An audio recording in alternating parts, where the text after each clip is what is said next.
TDP 94 స్థానాల్లో అభ్యర్థుల పేర్లను తొలి జాబితాలో వెల్లడించింది. పార్లమెంట్ స్థానాలకు వచ్చేసరికి జనసేనకు 3 స్థానాలు కేటాయించారు. వాటికి అభ్యర్థులను ఖరారు చేయాల్సి ఉంది. బీజేపీతో పొత్తు విషయంలో క్లారిటీ వచ్చిన తర్వాత టీడీపీ ఎన్ని ఎంపీ స్థానాల్లో పోటీ చేస్తుందో స్పష్టత వస్తుంది. అందుకే ఎంపీ అభ్యర్థుల జోలికి వెళ్లలేదు. ఇప్పటి వరకు ప్రకటించిన దాన్ని బట్టి అసెంబ్లీకి ఉన్న మొత్తం 175 స్థానాల్లో 99 స్థానాలకు అభ్యర్థులను ప్రకటించారు. వీటిలో టీడీపీ ఒక పార్టీని తీసుకుంటే మెజారిటీ స్థానాలు గత ఎన్నికల్లోనూ ఇంతకుముందు ఓడిపోయిన అభ్యర్థులకే కేటాయించారు. కొన్ని స్థానాల్లో మాత్రమే కొత్త వారికి అవకాశం ఇచ్చారు. తుని, యనమల దివ్య, కళ్యాణదుర్గం అమలినేని సురేంద్రబాబు, చింతలపూడి రోషన్ బాబు, కడప మాధవి, పులివెందుల బీటెక్ రవి, తిరువూరు, కులికపూడి శ్రీనివాసరావు ఇలా దాదాపు 25 నియోజకవర్గాల్లో కొత్త వారికి ఛాన్స్ ఇచ్చారు. మిగిలిన వారంతా గత ఎన్నికల్లో ఇంతకుముందు ఓడిన వారే. ఇలా పాత ముఖాలకు చోటు ఇవ్వడం వెనుక 3 ప్రధాన కారణాలు కనిపిస్తున్నాయి. 1, వారికి గతంలో ఓడిపోయారనే సింపతి ఉండడం. ఇది పార్టీని గెలిపిస్తుందని చంద్రబాబు విశ్వసిస్తున్నట్టుగా కనిపిస్తోంది. 2, ఆర్థికంగా క్యాడర్ పరంగా వారికి మంచి మార్కులు ఉండడం. 3, క్షేత్రస్థాయిలో జనసేనతో కలిసి పనిచేస్తున్న తీరు. ఈ 3 అంశాలను ప్రామాణికంగా తీసుకుని చంద్రబాబు ప్రయోగానికి దిగినట్టు తెలుస్తోంది. అయితే అసమ్మతి ప్రభావాన్ని వీరు తట్టుకుని నిలబడగలిగితే బాగానే ఉంటుందని పరిశీలకులు చెబుతున్నారు. వచ్చే ఎన్నికలు అత్యంత కీలకం. త్యాగాలు చేయాలి. సర్వేల ఆధారంగా ప్రజల్లో ఉన్న ఆధారంగానే అభ్యర్థుల ఎంపిక ఉంటుంది. తర్వాత ఎవరు ఏమనుకున్నా నేను చేసేదేం లేదు అని తరచుగా చెప్పినట్టుగానే టీడీపీ అధినేత చంద్రబాబు నాయుడు అభ్యర్థులను ఎంపిక చేశారు. మార్పులు చేర్పుల పరంగా ఆయన చెప్పింది చాలా వరకు జరిగింది. అయితే వీరిలోనూ చాలా వరకు పాత కాపులకే పట్టం కట్టారు. చింతలపూడి నియోజకవర్గంలో కొత్త ముఖానికి అవకాశం ఇచ్చారు. సోమా రోషుని ఇక్కడ నిలబెడుతున్నట్టు ప్రకటించారు. ఇక విజయవాడ తూర్పు నియోజకవర్గాన్ని మరోసారి గద్దె రామ్మోహన్ కే ఇచ్చారు. ఇక నూజివీడులో వైసీపీ నాయకుడు కొలుసు పార్థసారథికి టికెట్ ఇచ్చారు. మైదుకూరులోనూ పాత ముఖానికి అవకాశం ఇచ్చారు. పుట్టా సుధాకర్ రావుకు మరోసారి పట్టం కట్టారు.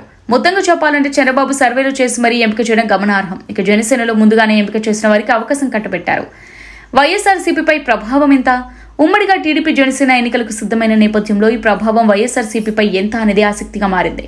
గత ఎన్నికల్లో ఎవరికి వారుగా పోటీ చేశారు. కానీ తాజా ఎన్నికల్లో టీడీపీ జనసేన కలిసి వెళ్తున్నాయి. దీంతో ఓటు చీలకపోతే చాలా వరకు నియోజకవర్గాల్లో వైఎస్ఆర్సీపీకి ఇబ్బంది తప్పదనే చర్చ సాగుతోంది. గత ఎన్నికల్లో స్వల్ప మెజారిటీతో గెలిచిన స్థానాల్లో వైసీపీ ఈసారి గడ్డు పరిస్థితి ఎదుర్కొనే అవకాశం ఉందని తెలుస్తోంది. 2019 ఎన్నికల్లో 5,000 లోపే మెజారిటీతో వైఎస్ఆర్సీపీ గెలిచిన స్థానాలు 12 ఉన్నాయి. Vijayawada central 25, Tirupati 708, Ponnuru 1112, Nellore city 1988, Tanuku 2195, Nagari 2708, Kothapeta 4038, Eluru 4072, Yelamanchili 4146, Tadikonda 4433, Pathipadu 4611, Chekkepeta 4778. వీటిలో టీడీపీ జనసేన మిత్రపక్షం ప్రభావం ఎక్కువగానే ఉండనుంది. దీంతో ఈ 12 స్థానాల విషయంలో వైఎస్ఆర్సీపీ ఆశలు వదులుకుంటుందా లేక గట్టి ప్రయత్నం చేస్తుందా అనేది చూడాలి. 2019 ఎన్నికల్లో 5 నుంచి 10,000 లోపు మెజారిటీతో వైఎస్ఆర్సీపీ గెలిచిన స్థానాలు 22 ఉన్నాయి.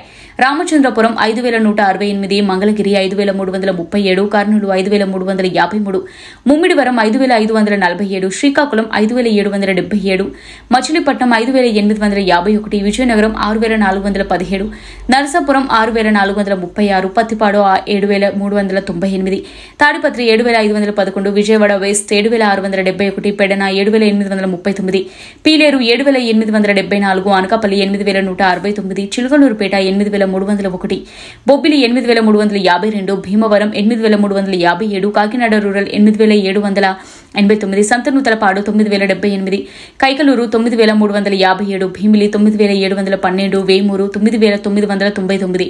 నియోజకవర్గాల్లో జనసేన టీడీపీ ఓట్లు చీలకుండా కనుక ఉంటే 22 స్థానాలు వైఎస్ఆర్ కాంగ్రెస్ పార్టీ ఖాతాలో పడడం కష్టమంటున్నారు పరిశీలకులు.